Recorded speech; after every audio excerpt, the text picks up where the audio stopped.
Oliver was an orphan. He did not remember where the orphanage was or much about it in general, but he could recall playing outside, and seasons helped him track the passing years.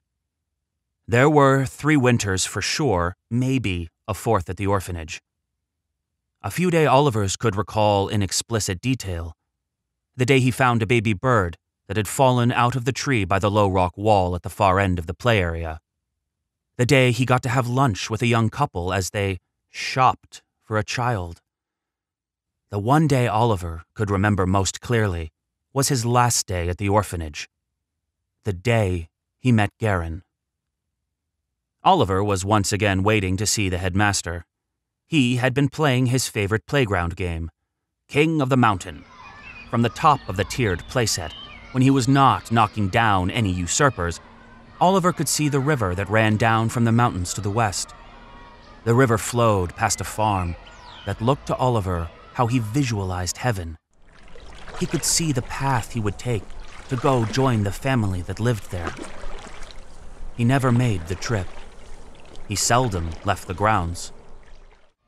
Oliver almost always won King of the Mountain. It wasn't that he was faster or stronger than the other boys. He could see their movements before they acted, and react before they even moved. Even the older and larger boys could rarely get the upper hand. The more Oliver played, the more conclusively he would win, and the more the other boys became emboldened to try and topple him. Oliver's King of the Mountain sessions often resulted in at least one injury. Today's was a broken arm. The school had deemed it cheaper to mend the wounds, rather than remove the ancient play device. No one cared if a few orphans had some broken bones now and then. Oliver sat on the faded wooden bench. Inside the office, the headmaster was talking to a loud man with a peculiar accent. The words "aye" and "lad" and "hooligan" pierced through the time-worn oak door. Oliver would often act out. He did not have any friends at the orphanage. The other children thought him strange, and some of the nuns had begun to believe he was crazy or even demon-possessed. He could sense when people were nearby, even see a ghostly pre-shadow before they would walk into the room. He would sometimes hear voices and could not explain their origin. They would wake him from terrible nightmares full of strange creatures. He did not understand what was happening, and no one could comfort him. That day, there were no unexplained voices. Headmaster Johnson opened the door. "Come in, Oliver." Oliver entered the headmaster's office. There was a man seated at the desk. He wore a wide-brimmed hat, over curly hair peppered with gray, brown, and a few strands of red, and his face was covered by the most bedraggled beard that Oliver had ever seen.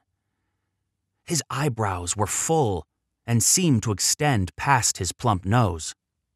"Oliver," began the headmaster, "this is Gerin Donnelly. He is going to adopt you." Oliver had expected several whacks on the rear, followed by an earful about how he had once again messed up. Instead, he was being adopted. It was too sudden. From what Oliver understood, adoption was a long process where you met the parents and spent time with them to see if they were a compatible fit. This could involve multiple visits and sometimes even spending the weekend at their house. This man was a complete stranger. Gerin rose to greet the boy. He was pudgy, of average height, and dressed in a tan overcoat with a green wool sweater underneath and corduroy pants. The clothing seemed odd to Oliver. It was summer, and this man seemed dressed for winter. He carried a knobbly walking staff made out of faded grey wood. "Greetings, lad. You may call me Gerin," said the man. Oliver had no words for a moment. Gerin extended a hand and offered it to Oliver, who slowly reached out and took it. "See, lad, 'twas not so hard now," Gerin smiled. When he was closer to Gerin, Oliver was sure he smelled medicine on him. He had never smelled single-grain Irish whiskey before. Gerin turned to the headmaster. "So what's next? Do we have any paperwork? Need my prints for a background check?" He laughed. The headmaster jumped at this. "Oh, no, you can take him now. I have had the head nun already pack his belongings." He did not hide his eagerness for Oliver to leave. The headmaster retrieved the entirety of Oliver's possessions from behind his desk in a small olive-green duffel bag tied with twine at the end. He had little trouble lifting it with one hand. Oliver was fixated on the man holding his hand in a large and calloused one. Was this going to be his father? Would he have a mother too, and brothers and sisters?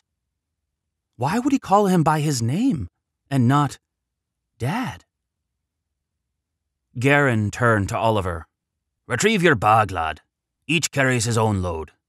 Oliver shook his head as if he had been dreaming. He turned to the headmaster and grabbed his meager belongings. "Don't worry, lad," said Gerin in an attempt to cheer the boy up. "Jesus had less and did so much more."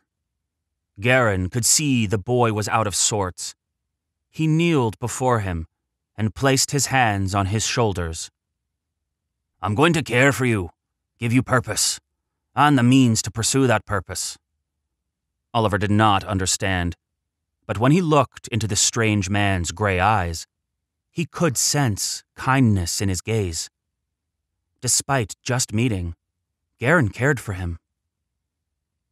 The newly formed duo said their goodbyes to the staff of the orphanage. When they walked outside, the other children were gathered around a car parked in the loop in front of the orphanage. The 1985 Chrysler LeBaron Town & Country had its top down, and the wood paneling along the sides shone in the afternoon sun. Gerin opened the rear boot. "Stow your stuff back here, lad. Then sit up front with me."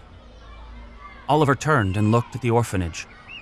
This building was a place of so many sad memories. Children had teased and bullied him. The nuns had ostracized him, and the headmaster savagely beat him. Despite all of this, a twinge of sadness hit him. Despite all the pain and tears he suffered here, this was his home. He had imagined being adopted by a young man and wife. In his daydreams, he had an older brother who would be his best friend and a younger sister he would protect from the world. The farm he could see from the playground fueled his daydreams of days spent with his family. His brother would fish with him, while his sister picked flowers along the riverbed. He would smell his mother's cooking drifting down the hill. The sounds of his father's hammer working in the shed echoed across the fields. These were happy dreams. Dreams that would never come true. It was not Oliver's fate to be in that family. His fate lay in the care and tutelage of Gerin.